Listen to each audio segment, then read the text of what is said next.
some spring game hero, and there's some guys who don't have a good spring and then are stars in the fall.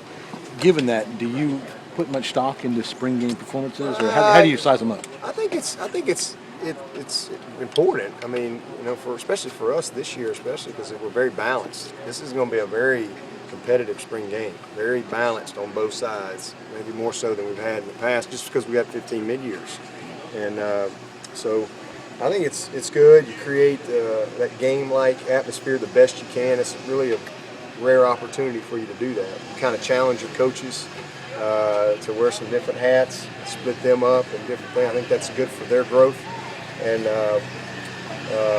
you just see how they perform under the lights.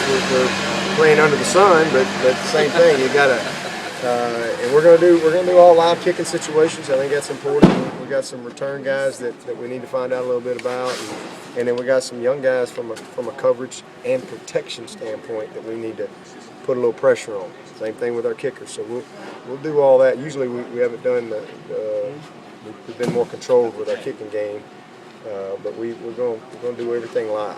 And it should be a fun day. We got the team split. I've got the staff split. Nobody knows who they got yet. That'll be tomorrow. We'll flip for it and have a little fun. And it's always interesting to see which head coach wins the toss, because they have their choice. You got two offenses and two defenses, and they get first pick. It's always interesting to see what they pick first. And then the next team gets their pick, and it kind of goes back and forth. A little bit of trash talking, and they try to make a trade or two somewhere along the way. But we'll have some fun tomorrow. It's been a good spring. Today was a good day.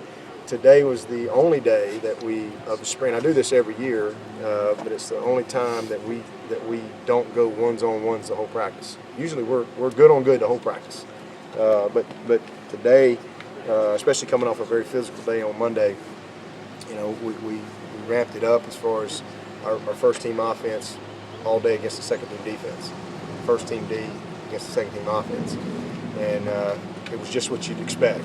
The first groups on both sides had a great day. The backups on both sides didn't have as great a day, and so it's an opportunity to kind of challenge them and for them to kind of see where they need to be, because the standard doesn't change. If Corey Rogers goes in there and takes out Ben Boulware, and nobody gonna get up and go get popcorn. Everybody still expects us to get a stop. It's just an example. So it's great perspective for them, as opposed to for them kind of going twos on twos. Just that there's a little difference, and I think that's the biggest difference in our team right now, defensively especially. Last year I never even paid attention who was in the game. I mean, it really didn't matter.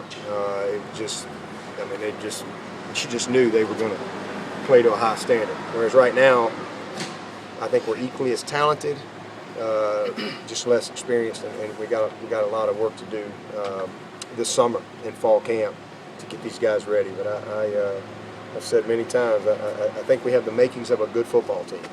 We just got to continue to work and take what we've done this summer and go transform, or this spring and go transform with it this summer. How much